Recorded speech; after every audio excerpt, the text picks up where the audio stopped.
हर सुबह उठ के तुझसे मांगू हूँ तुझी को, तेरे सिवा मेरा कुछ मुद्दा ही नहीं है। परमात्मा के अतिरिक्त तुम्हारी और कोई मांग ना हो।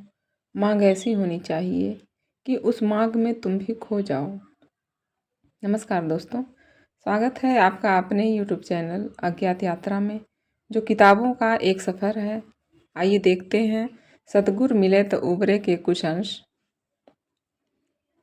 ध्यान से रहित जो पुण्य है वह 2 कौड़ी का है, क्योंकि वह अहंकार का ही विस्तार है। साधु भी अहंकार पकड़ लेते हैं। वे कहते हैं कि मंदिर बनवा कर रहेंगे, कि कुआं खुदवा कर रहेंगे। बैठ जाते हैं जिद करके, और जब तक उनका मंदिर ना बन जाए और कुआं ना खुद जाए तब तक बैठे ही रहते हैं। आखिर लोग परेशान हो जाते हैं। उनकी छाती पर रोज़ खड़े हैं, किसी तरह कुछ दे दवा करके कुआं खुदवा देते हैं कि ठीक है भाई, मंदिर बनवा देते हैं कि ठीक है, मगर यह अहंकार का ही विस्तार है। मैं पुण्य करूं, इसमें मैं ही भरेगा। एक और पुण्य है जो कृत्य नहीं है, जो ध्यान से जन्मता है। मैं ध्यान में लीन हो जाऊं परमात्मा में, फिर वह जो मुझ में करवा ले। मैं करने वाला नहीं हूँ। उसको कुआं खुदवाना हो तो कुआं खुदवा ले, उसको झाड़ लगवाने हो झाड़ लगवा ले, स्कूल चलवाना हो स्कूल चलवा ले, अस्पताल बनवानी हो अस्पताल बनवा ले। लेकिन मैं करने वाला नहीं हूँ। अब मैं केवल उपकरण मात्र हूँ। पहले ध्यान। यह मत सोचना कि गोरख कह रहे हैं कि पुण्य के बारे में बुरे हैं। गोरख यही कह रहे हैं कि अहंकार जब तक है तब तक पुण्य के कामों की आड़ में वही पलेगा, वही पुसेगा, वही बड़ा होगा। पहले अहंकार जाने दो, फिर पुण्य का कृत्य अपने आप आता है। तब उसमें बड़ी सुगंध है, बड़ा सौंदर्य है, बड़ा संगीत है। जो रहीम मन हाथ है, जो तन कहूँ किन जाहि, जल में जो छाया परे, काया भीजत नाही। एक मन हाथ आ जाए फिर शरीर की कोई फिक्र नहीं है। एक चैतन्य पकड़ में आ जाए फिर शरीर की कोई फिक्र नहीं है। जल में जो छाया पड़े, जैसे कि तुम रास्ते से गुजरे और किनारे पर झील में तुम्हारी छाया पड़ी, उससे तुम्हारा कोई शरीर थोड़े ही भीग जाएगा। जल में जो छाया पड़े, छाया भीजत नाही। अब तुम्हारा शरीर थोड़े ही भीगता है। ऐसे ही जिसका मन वश में आ गया, मन ध्यान बन गया जिसका, अब वह कुछ भी करे, कैसा भी रहे, कहीं भी जाए, कोई परिणाम बुरा नहीं होता। उससे शुभ ही होता है, उससे अशुभ हो ही नहीं सकता। यह काया जल्दी बूढ़ी हो जाएगी, मरण के करीब आ जाएगी। इसके पहले कि यह हो, ए राजा, हे सम्राट, संभाल लो। इसके पहले संभाल लो, पीछे बहुत पछताना होगा। मौत आती है, सिवाय पछतावे के हाथ कुछ नहीं रह जाता, क्योंकि ज़िंदगी हमने ऐसी चीज़ों में गंवा दी जिनको हम साथ ना ले जा सकेंगे। मौत सब छीन लेगी, सब ठाट पड़ा रह जाएगा। और ध्यान तो कमाया नहीं, क्योंकि ध्यान मृत्यु में भी साथ जा सकता है।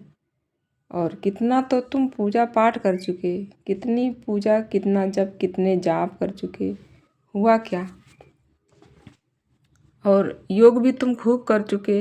कोई सिर के बल खड़े हैं, कोई शरीर को ईर्ष्या कर रहे हैं, कोई तिरछा कर रहे हैं। इस सब से क्या होगा? यह सब विडंबना है। जोग माही विडंबो आप, नाहक विडंबनाओं में मत पड़ो। छाड़ो वैद बजण व्यापार, ये सब व्यवसाय हैं। इन व्यवसायों से सावधान हो जाओ। पढ़िबा गुड़िबा लोकाचार बड़ा क्रांति का सूत्र है। खूब तो पढ़ चुके, तोते तो हो गए पढ़ पढ़ कर, पंडित हो गए पढ़ पढ़ कर। पढ़िबा गुड़िबा लोकाचार, और खूब तुमने आचरण संभाल कर अपने को ऊपर से रंग लिया, बड़े गुणवान हो गए। और लोकाचार में भी बड़े कुशल हो, शिष्टाचार में बड़े योग्य हो, बड़े सभ्य हो। मगर इससे कुछ भी ना होगा, यह सब पड़ा रह जाएगा। यह पढ़ा लिखा, ये गुण जो तुमने ऊपर से थोप लिए, और यह लोकाचार सब पड़ा रह जाएगा। जब जाओगे तो जो जाएगा पंछी, वह पंछी तो वैसा ही रहा। तुमने कभी उस पर कुछ ध्यान ही न दिया। बहुचेला का संग निबरी, अभी खुद जागे नहीं हो और चेले इकट्ठे कर लिए। खुद तो जागो, फिर कोई आएगा तो बांट देना। पहले खुद की ज्योति तो जले, फिर किसी बुझे दिए की ज्योति जला देना। मेरे पास लोग आ जाते हैं, वे कहते हैं हम जनता की सेवा करना चाहते हैं। मैं कहता हूँ तुम्हारी कृपा होगा, बड़ी कृपा यही होगी कि तुम सेवा न करो। अभी तुमने अपनी सेवा नहीं की। नहीं, लेकिन वे कहते हैं कि हमने तो सुना है बिना सेवा के मेवा नहीं मिलता। मेवा पर नज़र लगी है, इसलिए सेवा करना चाहते हैं। सेवा से कोई प्रयोजन नहीं कि सेवा करने से स्वर्ग मिलेगा।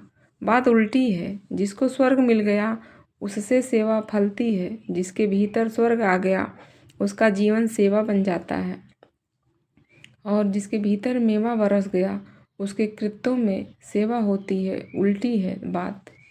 आ गए पूछने की जनता की सेवा करनी है। मैं उनसे कहता हूँ कि तुम देख तो रहे हो जनता के कितने सेवक सेवा कर रहे हैं और जनता मरी जा रही है। जितने सेवक बढ़ते हैं उतनी जनता की फांसी लगी जा रही है। कोई हाथ खींच रहा है, कोई पैर खींच रहा है, कोई गला। वे कहते हैं कि हम सब दबा रहे हैं, मगर इसकी कोई फिक्र नहीं है कि हाथ पैर टूटे जा रहे हैं, कि जनता की गर्दन कटी जा रही है। मगर सेवक कहता है हम तो सेवा करके रहेंगे। एक ईसाई पादरी ने अपने बच्चे को स्कूल में समझाया कि सेवा करनी ही चाहिए। कम से कम एक बार तो सेवा सप्ताह में करनी ही चाहिए, और तुम्हें 1 सप्ताह का समय देता हूँ, सेवा करके आना। अगले सप्ताह उसने पूछा कि सेवा की बच्चों? 3 बच्चों ने हाथ हिलाए। एक बच्चे ने कहा कि हाँ मैंने की। बहुत प्रसन्न हुआ पादरी। उसने कहा क्या सेवा की बेटा? उसने कहा जैसा आपने कहा था कि कोई बूढ़ा आदमी या बूढ़ी औरत रास्ता पार कर रही हो तो करवा देना। हाथ पकड़कर मैंने एक बुढ़िया को पार करवाया। प्रसन्न होकर पादरी ने कहा शाबाश, इसी तरह सीखते रहोगे, स्वर्ग मिलेगा। दूसरे से पूछा तूने क्या सेवा की? उसने कहा मैंने भी एक बुढ़िया को पार करवाया। तब थोड़ी पादरी को संदेह हुआ, मगर सोचा कि बुढ़ियों की कोई कमी तो है नहीं, मिल गई होगी। तीसरे से पूछा तूने क्या किया? उसने कहा मैंने भी एक बुढ़िया को सड़क पार करवाई। उसने पूछा तुम तीनों को 3 बुढ़ियाएँ मिल गईं? उन्होंने कहा 3 नहीं थी तो एक हम तीनों ने ही पार करवाई। तो उसने पूछा कि 3 की ज़रूरत थी पर करवाने में? उन्होंने कहा कि 3 की क्या, अगर 6 भी होते तो बड़ा मुश्किल मामला था। बमुश्किल करवा पाए पार, क्योंकि वह पार जाना ही नहीं चाहती थी। हाँफ गए, मारपीट हुई, मगर हम भी डटे रहे कि सेवा करनी है। आपने कहा कि किसी बूढ़े को रास्ता पार करवाना है और इसके बिना मेवा नहीं है। बुढ़िया ने भी बड़ी ताकत मारी। बुढ़िया भी हम धोखे में थे कि इतनी बुढ़िया है, बड़ी ताकतवर थी, और चिल्लाए और चीखे और मारे, मगर हमने करवा दिया। जब तक हम उसको उस तरफ ना करवा दिए हम भी भागे नहीं, करवा कर भाग खड़े हुए। सेवा? तुम्हारे पास अभी मेवा नहीं है, तुम्हारे पास अभी आत्मा ही नहीं है। तुम सेवा के नाम पर कुछ ना कुछ गलत करोगे। ऐसी ही तुम्हारी हालत जैसे कि तुमने कभी चिकित्सा शास्त्र तो पढ़ा नहीं और चले मरीजों की सेवा करने, तो वही हालत होगी ना। मरीज मरेंगे ना, जाते तो शायद बच भी जाते। बीमारी से सभी नहीं मर जाते, मगर अगर कोई चिकित्सक जिसको चिकित्सा शास्त्र का कोई अनुभव नहीं मरीजों की सेवा करने चला जाए और देने लगे प्रिस्क्रिप्शन और दवाइयाँ, तो मरेगा। बीमारी से तो बच जाते, मगर वैद्य से बचना मुश्किल हो जाएगा। इस तरह तमाम कर्मों को करते हुए अपने आप में और बाहरी दुनिया में एकता का अनुभव करें। समाधि एक ध्यान की अवस्था है जो हम अपने जीवन में हर पल महसूस कर सकते हैं। यदि हम जो भी करें ध्यान से करें, चाहे वो सेवा हो, पढ़ना हो, रोज़मर्रा का काम हो, जो हम करें उसी में डूब जाएं। एकाग्रता के साथ वही समाधि का अनुभव है। और जिसको समाधि का अनुभव हो गया, मृत्यु उसे कुछ भी नहीं छीन सकती, क्योंकि समाधि को न शास्त्र छीन सकती है न आग जला सकती है।